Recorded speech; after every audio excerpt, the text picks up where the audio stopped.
মানৱ অধিকাৰ হৈছে সেইবোৰ অধিকাৰ যিবোৰ অধিকাৰৰ অবিহনে স্বাভাৱিক জীৱন সম্ভৱ নহয়। A human rights denotes all those rights, absence of which a human being cannot survive his life. মানৱ অধিকাৰ বুলিলে সেইবোৰ অধিকাৰক বুজায় যিবোৰ অধিকাৰৰ অবিহনে এজন ব্যক্তিৰ স্বাভাৱিক জীৱন সম্ভৱ নহয়। কেনট ছাৰ্ভাইভ হিজ লাইফ, কেতিয়াও তেওঁ তাৰমানে ছাৰ্ভাইভ কৰিব নোৱাৰে। গতিকে আমাৰ মানৱ অধিকাৰবিলাক আমাৰ ছাৰ্ভাইভ কৰিবৰ কাৰণে essential right. Without this we cannot survive our life. Without human rights we cannot survive our. So there are some natural rights and there are some social rights. Social rights, social human rights will be given by our nation. And natural human rights will be given by our nature. Given by nature. কিছুমান অধিকাৰ আমাক প্ৰকৃতিয়ে দিছে আৰু কিছুমান অধিকাৰ আমাক ৰাষ্ট্ৰই প্ৰদান কৰিছে, হয় নহয়? কিছুমান অধিকাৰ প্ৰকৃতিয়ে দিছে আৰু কিছুমান অধিকাৰ আমাক ৰাষ্ট্ৰই প্ৰদান কৰিছে। এতিয়া জীয়াই থকা অধিকাৰটো এটা প্ৰাকৃতিক অধিকাৰ, হয়নে?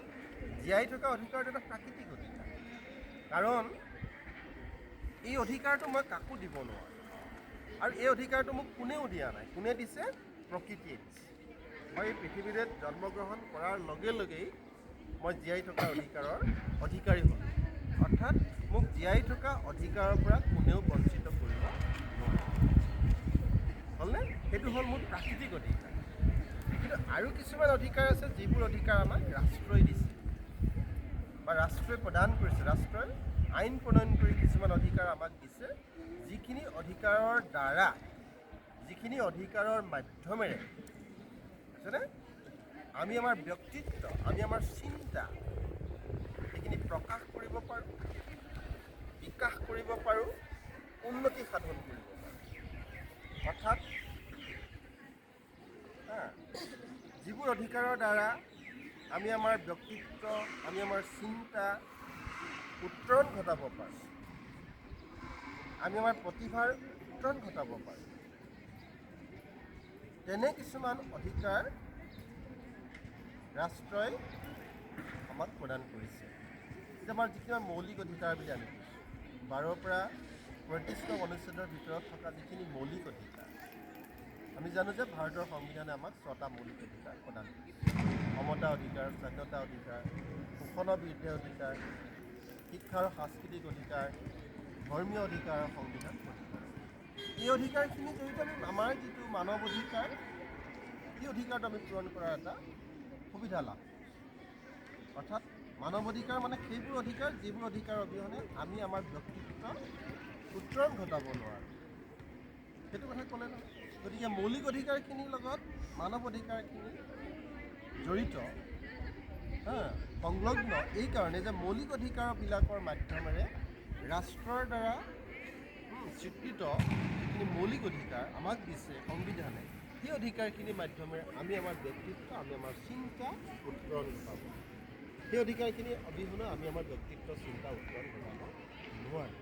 এতিয়া মৌলিক অধিকাৰৰ কিছুমান বৈশিষ্ট্য, ইট হেজ চাম কেৰেক্টাৰিষ্টিক্স, ইট হেজ চাম ফিচাৰ্ছ। ইয়াৰ যিখিনি প্ৰকৃতি, মৌলিক অধিকাৰৰ যিটো প্ৰকৃতি বা যিটো চৰিত্ৰ, সেই চৰিত্ৰটোৰ ওপৰত ভিত্তি কৰি ইয়াৰ কিছুমান বৈশিষ্ট্য আমি দেখিবলৈ পাওঁ। যেনে মৌলিক অধিকাৰবিলাক হস্তান্তৰ, নন ট্ৰেন্সফাৰেবল, হস্তান্তৰবিহীন। তাৰমানে মৌলিক অধিকাৰবিলাক, মানৱ অধিকাৰবিলাক আমি হস্তান্তৰ কৰিব নোৱাৰোঁ। মানৱ অধিকাৰবিলাক আমি কি কৰিব নোৱাৰোঁ? হস্তান্তৰ কৰিব নোৱাৰোঁ। মই মোৰ অধিকাৰটো তোমাক দিব নোৱাৰোঁ। মই মোৰ জীয়াই থকা অধিকাৰটো তোমাক দিব পাৰিম জানো? নোৱাৰিম, হয় নাই? মই মোৰ জীয়াই থকা অধিকাৰটো যদি তোমাক দি দিওঁ, তেতিয়াহ'লে মই জীয়াই থাকিব নোৱাৰিম, হয় নাই? অৰ্থাৎ কিছুমান মানৱ অধিকাৰ হস্তান্তৰবিহীন, যিটো অধিকাৰ এজন ব্যক্তিয়ে আন এজন ব্যক্তিক দি দিব নোৱাৰে, নন ট্ৰেন্সফাৰেবল। আৰু এই কথাখিনি এইকাৰণেই কোৱা হৈছে যে যিহেতুকে আজিৰ তাৰিখত মানৱ অধিকাৰৰ যিটো বিষয় সেই বিষয়টোৱে সৰ্বাধিক চৰ্চিত লাভ কৰিছে আৰু সৰ্বাধিক এটা গুৰুত্বপূৰ্ণ বিষয় হিচাপে পৰিগণিত হৈছে। কেলৈ গুৰুত্বপূৰ্ণ বিষয় হিচাপে পৰিগণিত হৈছে যে এই মানৱ অধিকাৰৰ যিটো হিউমেন ৰাইটছৰ যিটো কনচেপ্ট, এই কনচেপ্টটো কিন্তু দ্বিতীয় বিশ্বযুদ্ধৰ পাছৰ পৰা এই কনচেপ্টটোৰ যিটো প্ৰাসংগিকতা, জনপ্ৰিয়তা অধিকভাৱে বৃদ্ধি পাব। মানৱ অধিকাৰৰ যিটো ধাৰণা বা ধাৰণাৰ যিটো মানে প্ৰাসংগিকতা সেইটো অধিকভাৱে বৃদ্ধি পাবলৈ ল'লে তাৰ কিছুমান কাৰণ আছে। কাৰণবোৰ এনেকুৱা যে আমি জানো যে দ্বিতীয় বিশ্বযুদ্ধ, প্ৰথম বিশ্বযুদ্ধৰ পিছত দ্বিতীয় বিশ্বযুদ্ধ হ'ল, লিগ অফ নেশ্যন হৈছিল প্ৰথম বিশ্বযুদ্ধৰ পিছত, তাৰপিছত আমাৰ কি হ'ল ৰাষ্ট্ৰসংঘ হ'ল।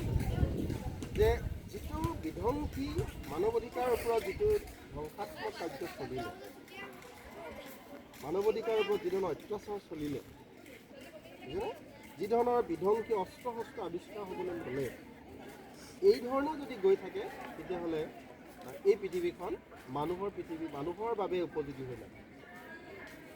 গতিকে সেই সময়ত সমাজ বিজ্ঞানীসকলে চিন্তা চৰ্চা কৰি মানৱ অধিকাৰৰ বিষয়টো অধিক প্ৰাসংগিক, জনপ্ৰিয়, গুৰুত্বপূৰ্ণ বিষয় হিচাপে এই বিষয়টোক আগবঢ়াই নিবৰ কাৰণে চিন্তা চৰ্চা গৱেষণা আৰম্ভ কৰে। আৰু তাৰ কাৰণে ৰাষ্ট্ৰসংঘৰ উদ্যোগত সাধাৰণ সভাৰ নেতৃত্বত এখন নতুন মানৱ অধিকাৰ সম্পৰ্কীয় বিশ্বৰ প্ৰথমখন দলিল নিৰ্মাণ কৰা হ'ল, যিখনক কোৱা হৈছে universal declaration of human rights. Universal declaration of human rights, মানৱ অধিকাৰৰ সাৰ্বজনীন ঘোষণাপত্ৰ।